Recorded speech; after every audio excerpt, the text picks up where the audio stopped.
ആകാശവാണി.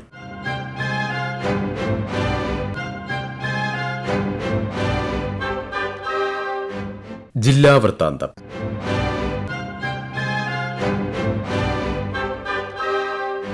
ഇന്ന് തിരുവനന്തപുരം ജില്ലാ വിശേഷങ്ങളുമായി ആകാശവാണി പ്രതിനിധി രജു കോലിയക്കോട്. നിയമസഭാ തെരഞ്ഞെടുപ്പ് നിരീക്ഷിക്കുന്നതിനും വിലയിരുത്തുന്നതിനുമായി വിവിധ വിദേശ രാജ്യങ്ങളിൽ നിന്നും എത്തിയ സംഘം തിരുവനന്തപുരം ജില്ലാ കളക്ടറേറ്റ് സന്ദർശിച്ചു. കളക്ടറേറ്റ് കോൺഫറൻസ് ഹാളിൽ സജ്ജീകരിച്ച ജില്ലാ വെബ്കാസ്റ്റിംഗ് കൺട്രോൾ റൂമിലെ പ്രവർത്തനങ്ങൾ സംഘം വിലയിരുത്തി. വെബ്കാസ്റ്റിംഗ് കൺട്രോൾ റൂമിലെ പ്രവർത്തനങ്ങൾ ജില്ലാ കളക്ടർ അനുകുമാരി വിശദീകരിച്ചു. വെബ്കാസ്റ്റിംഗ് പ്രവർത്തനങ്ങൾ ഏറെ നേരം നിരീക്ഷിച്ച ശേഷമാണ് സംഘം മടങ്ങിയത്.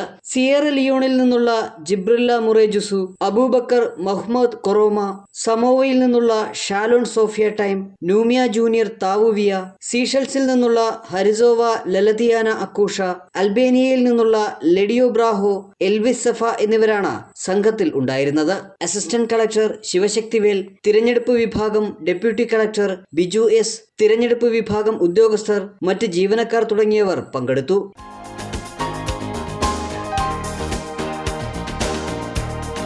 നിയമസഭാ തെരഞ്ഞെടുപ്പിൽ തിരുവനന്തപുരം ജില്ലയിൽ പ്രത്യേകമായി സജ്ജീകരിച്ച യൂത്ത് പോളിംഗ് ബൂത്തുകളിൽ കന്നി വോട്ടർമാരുടെ സജീവ പങ്കാളിത്തമുണ്ടായി. ജില്ലയിൽ 14 യൂത്ത് ബൂത്തുകളാണ് സജ്ജീകരിച്ചത്.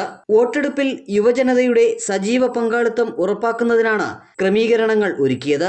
കവടിയാർ സാൽവേഷൻ ആർമിയിലെ പോളിംഗ് ബൂത്തിൽ വോട്ട് ചെയ്യാനെത്തിയ മുഖ്യ തിരഞ്ഞെടുപ്പ് ഓഫീസർ രത്തൻ യു കേൽക്കർ ബൂത്തിലെത്തിയ യുവ വോട്ടർമാരുമായി സംവദിച്ചു.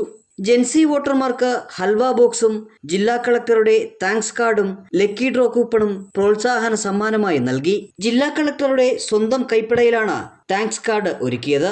കൂപ്പണിൽ നിന്ന് തിരഞ്ഞെടുക്കുന്ന യുവ വോട്ടർമാർക്ക് ജില്ലാ കളക്ടറുമായി സംസാരിക്കാൻ അവസരം ലഭിക്കും. എന്റെ വോട്ട് എന്റെ അഭിമാനമെന്ന ഹൽവ ബോക്സുകളിൽ രേഖപ്പെടുത്തിയിരുന്നു. ജെൻസി ബൂത്തുകളിൽ ക്രമീകരിച്ച സെൽഫി പോയിന്റുകളും ശ്രദ്ധേയമായി. തിരഞ്ഞെടുപ്പ് കമ്മീഷൻ, ജില്ലാ ഭരണകൂടം, ജില്ലാ സ്വീപ്പ് എന്നിവരുടെ നേതൃത്വത്തിലാണ് ജെൻസി ബൂത്തുകളിൽ കന്നി വോട്ടർമാർക്കായി പ്രത്യേക സൗകര്യങ്ങൾ ഒരുക്കിയത്.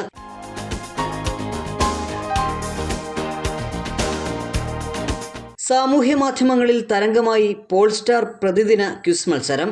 നിയമസഭാ തിരഞ്ഞെടുപ്പിന്റെ ഭാഗമായി മുഖ്യ തിരഞ്ഞെടുപ്പ് ഓഫീസറുടെ സാമൂഹ്യ മാധ്യമ പേജുകൾ വഴി നടത്തിയ പ്രതിദിന ക്വിസ് മത്സരമായ പോൾസ്റ്റാറിൽ അലീന ചെറിയാൻ മെഗാസ്റ്റാറായി. തിരഞ്ഞെടുപ്പുമായി ബന്ധപ്പെട്ട പൊതുവിജ്ഞാന ചോദ്യങ്ങളായിരുന്നു പോൾസ്റ്റാറിൽ ഉൾപ്പെടുത്തിയിരുന്നത്. 600-ലധികം പേരാണ് പ്രതിദിന ക്വിസ് മത്സരത്തിൽ പങ്കെടുത്തത്. ഉത്തരം കമന്റ് ചെയ്തവരിൽ നിന്നും പ്രതിദിനം വിജയികളെ തെരഞ്ഞെടുത്തിരുന്നു. 20 ദിവസങ്ങളിലായി നടന്ന പോൾസ്റ്റാറിൽ നിന്നുമാണ് മെഗാസ്റ്റാറായി അലീന ചെറിയാനെ തെരഞ്ഞെടുത്തത്. മുഖ്യ തിരഞ്ഞെടുപ്പ് ഓഫീസർ ഡോക്ടർ രത്തൻ യു കേൽക്കറാണ് നറുക്കെടുപ്പിലൂടെ വിജയിയെ തിരഞ്ഞെടുത്തത്. 10,000 രൂപയാണ് മെഗാസ്റ്റാർ വിജയിക്ക് നൽകുക. മെഗാസ്റ്റാറിനുള്ള തുക അലീനയ്ക്ക് മുഖ്യ തിരഞ്ഞെടുപ്പ് ഓഫീസർ കൈമാറും. കൂത്തുപറമ്പ് നിർമ്മലഗിരി കോളേജിലെ BA മലയാളം വിദ്യാർത്ഥിയായ അലീന വയനാട് മാനന്തവാടി സ്വദേശിയാണ്. നിയമസഭാ തിരഞ്ഞെടുപ്പിന് തലേ ദിവസം വരെ 20 ദിവസങ്ങളിലാണ് പോൾസ്റ്റാർ പ്രതിദിന ക്വിസ് മത്സരം നടത്തിയത്.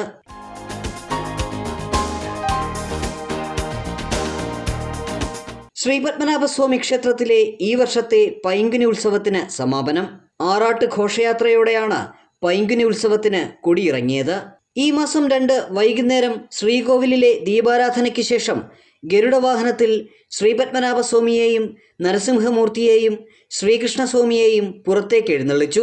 തുടർന്ന് പരശുരാമക്ഷേത്രം ഉൾപ്പെടെയുള്ള വിവിധ ക്ഷേത്രങ്ങളിലെ വിഗ്രഹങ്ങളുമായി ആറാട്ട് ഘോഷയാത്ര ശംഖുമുഖത്തേക്ക് പുറപ്പെട്ടു. തിരുവനന്തപുരം അന്താരാഷ്ട്ര വിമാനത്താവളത്തിനുള്ളിലൂടെയാണ് ആറാട്ട് ഘോഷയാത്ര കടന്നുപോയത്. ആറാട്ട് ഘോഷയാത്രയുടെ ഭാഗമായി തിരുവനന്തപുരം അന്താരാഷ്ട്ര വിമാനത്താവളത്തിലെ റൺവേ ഏപ്രിൽ 2 വൈകുന്നേരം 4:45 മുതൽ രാത്രി 9 മണി വരെ അടച്ചിട്ടിരുന്നു.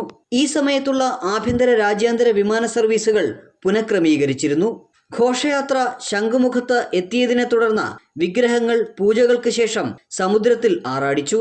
രാത്രി 10 മണിയോടെ വിഗ്രഹങ്ങളെ ക്ഷേത്രത്തിലേക്ക് തിരിച്ചെഴുന്നള്ളിച്ച് തന്ത്രിയുടെ നേതൃത്വത്തിൽ ശ്രീബലിയും കൊടിയിറക്കും നടന്നു.